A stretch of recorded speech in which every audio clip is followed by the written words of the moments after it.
looking at how do we harness synergies for the emerging sectors. And we are also looking to answer some of the questions you had asked. If you've started a business, in the recent years and everything. The good thing of some of these emerging industries have low entry barriers. So the thing is, once something becomes popular, everybody wants to do it. If TikTok videos are popular, content creation is popular, or somebody calls themselves an influencer, then you find everybody becomes an influencer, right? So the experience curve, effects may permit cost reductions as the volume builds. Many of the buyers are first-time users. I'll go back again to an industry like the coaching industry. People come and they have so many questions. I mean, do I need therapy or do I need a coach? So if you're one, you don't even know. You have to know how to explain what your product is. You have to be able to unpack it. You have to know how to market it, how to price it, how to do whatever. And when I started it, many people thought it's just a soft skill. It's not actually a product. And I even met people who've done the certification but did not know it's a product. Same with, I work and coach a lot of influencers, a lot of people who are, using digital platforms and everything. But it's just organic. Let me get 100 followers. Let me get 10,000 followers and whatever. But for what? Okay, so really having first-time users who are asking a lot of questions. If you haven't packaged and branded yourself, you can find yourself, in problems. I keep asking a lot of people in the emerging spaces, do you have a rate card? Do you have, a program? Do you have a brochure? All the things that we know, because there'll be a lot of difficulties in being able to really explain. So the first thing I always say to people is kindly structure your business, even if it is after maybe a year, an afterthought. Even if it's after 2-3 years of your organic thing now growing and growing and growing, you have followers, you have people in the digital space who know you, your name is known and everything. Some of the brands, big brands out there do not have a structured business plan. They're just moving with the wind. In fact, the followers can move this entrepreneur than them moving their followers. So business planning is just about putting together. It forces you to consider all aspects.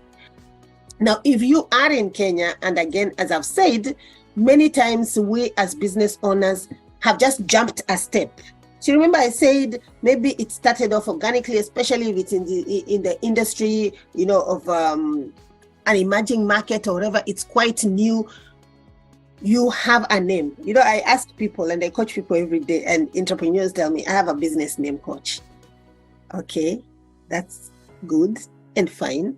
But now, if probably we are saying you want to do content creation for KCB Bank, or I don't know, for a telecom company or whatever, and they're thinking, your business is growing so well and they can utilize you for influencing, or they can utilize you to do their branding, or to do, whatever it is. They need to find that you're paying your taxes, that you are well registered, that you have a format to your business and everything. So these are some of the steps to take to register yourself in Kenya. This is a new area. I'm sure many of you know that the social enterprise, to the Kenyan business person, to the Kenyan SME environment, the social enterprise has emerged in the last 10 years as well. I mean, I must confess that I studied this when I was doing my MBA. I looked at social enterprises. I was very interested because it was very new at that time, even in the UK. But then when I started seeing it coming into Africa, social enterprises are simply driven by a strong social or environmental mission.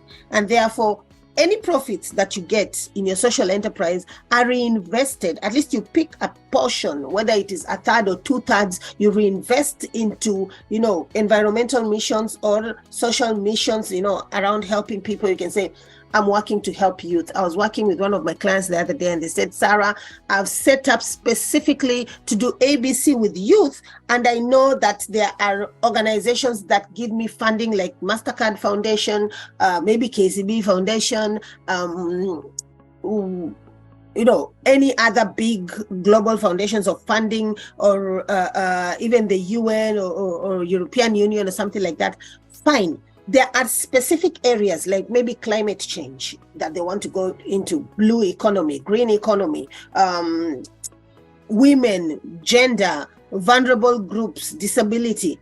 Find a space that connects with your purpose and yourself, and then set up in that space. But you need to understand that you're going to reinvest a lot of your profits. So you're not just profit generating, but you must have a strong social mission that speaks to the SDGs, which is the Sustainable Development Goals in the world, and also environmental mission.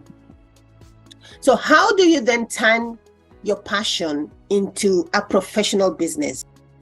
Remember that if you always do what you've always done, if you keep doing the way you started, I am passionate and therefore this is how I'm doing it and everything, you always get what you've always got. So at some point, and I'm talking to you as a business coach, but I'm also talking to you as somebody who's run businesses, you have to treat the child as it grows, the way it's grown.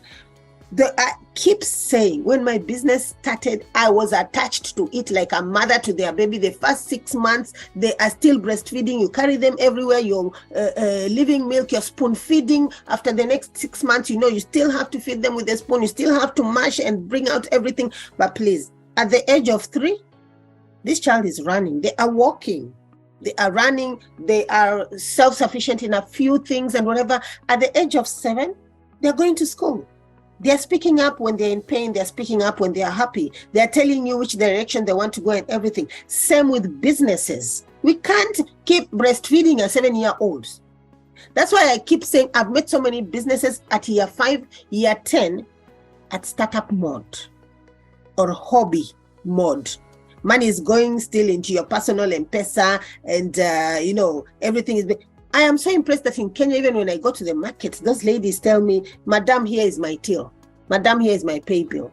They are putting money into a separate space. And if you're doing that, please don't use that till just anyhow. Ensure that you also pay your taxes. The first thing you need to do is to draw up your business model canvas. And this thing I've been teaching for years for those of you who've been, coming to my sessions. The first thing is that your business model canvas will touch on the various issues that you really need to relook and rethink. It doesn't matter how many years you are or how many followers you have online or whatever. Look at your key partners. Who are your key partners, especially suppliers and people that you need to partner with in order to be able to perform? So if I'm an online dancer or an online comedian, definitely some of my partners are those people who dress me. The other partners would be the people who take my videos. So my photographers and videographers, studios. Other partners would be, people who give me the gadgets and whatever. Then what are some of my key activities? And these key activities drive my revenue streams. So you have to name your revenue streams. So even if you're in the emerging market and there's nobody who's ever done what you're doing and everything, unafaa kwanza kuelewa what is really your revenue stream. Back to business. You understand? And then what are the customer segments and how do you want to really deal with those different customer segments? So I know my customers from my Facebook following, and I have a big following on Facebook, but I equally know my customers from LinkedIn. And I was just sharing in another session and a program that I ran how my customers in LinkedIn, sometimes 1 or 2 interactions. So I might do a post and I see 15 interactions, but 1 or 2 of those interactions close deals over 100,000. While on Facebook, I will have the same post and I will probably have 169 interactions. Out of those 169, I get 1 or 2 who want a product that is 6K, 7K. Okay, so see the difference again. Very, very important to look at your customer segments. I'm talking about segmenting your customers and then understanding the channels and the places where they come from and the revenue streams that they bring. And therefore that informs your focus. So find in your own industry, especially if it is emerging, it's a beautiful space because you can innovate and find a niche within the niche that you want to meet and feed that need. And then you understand your competencies and the resources available to you. Aki, please understand your competencies. I see somebody who is very good in probably doing hair and everything. And they're like, you know what? I'm going into online salon. No technology. And you're seeing them, even the way they're trying to get through their computer. They don't know where to share. They don't know, photography skills is nil, nini. No, understand your competencies and know which ones you need to build and which ones you have. And then look at partners. I've already spoken at that. Be very careful around it. Also know what are your goals and what are your values. And then finally, the organizational climate that you want to have. All these things are things that you really have to think about. So looking at your small business, now we have set it up. We've moved from passion, and we are moving it into an operation that we want to think about. Why we keep talking about how long it takes for people to actually then lose their business, for people to fail, for how many years and everything. It is some common reasons, and I call them common because they're common. Owners become overwhelmed with paperwork. I will not lie. Hey, Yani, this is the one thing, Aki, as I told you, me, I teach as a business owner. I own businesses, so I can tell you, paperwork involved. Siniko hapa, I'm training for KCB. Me and Nyambura, paperwork is involved before we come here and I'm able to do this. So, kama haupendi paperwork. If you're not sorting out your paperwork, watch out for that. And if you have any questions around that, remember we have a Q&A space. Please put your questions in that. Hatupendi paperwork, hatupendi invoicing, hatupendi proposals. Kwanza, my team, anytime I used to hire anybody and I tell them, during your induction in the first 3 weeks, I have to teach you how to respond to proposals. Our business relies on proposals. If you don't know how to write an RFP, a request for proposal, you don't need how to do an EOI, an expression of interest, to provide a service or whatever. Don't sit here and think you're going to go into the big deal space. Utabaki kwa small deal spaces. So you have to understand how to, apply for tenders, there's paperwork. Having run businesses all these years, advised businesses for very many years, reputation is very key in retention of your clients and in retention and growing of your business. Then start transforming your business in a little cheap way.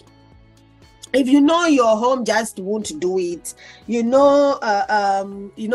can't afford. I told you, umeenda partition, umefunga because operational costs or rent became too high and everything. You are in the emerging industry, ndio umeanza and whatever. You want to look professional.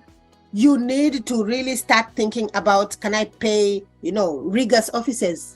I think they're around Kenya, or can I maybe get a space once a week where I go and sit and do ABCD, or can I hire, or can I share an office? Maybe I'll meet somebody here in this KCB forums and we can say 2 or 3 people, we share that rent or something. There's serviced offices, there's what. So please, you can scale, but scale in a cheaper way. Now, if you want to scale and even access customers outside of Kenya, and I keep on, my education and my standing comes from international business. So it would be a disservice to my clients if I don't help you to constantly think beyond the borders. I want to see more Kenyan businesses going beyond the borders.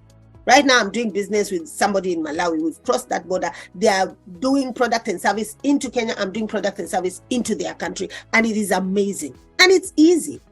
So set up, whether it's your online presence or whatever, or a certain part of your platform for reaching for you and accessing your customers. Think about your product. And if it is good enough for the Kenyan market, believe you me, it's good enough for Uganda, it's good enough for Tanzania, it's good enough for Nigeria, it's good enough for, whatever. Name it. All right. So look at setting up a good home office or setting up a good hotel space or shared office or whatever to scale yourself.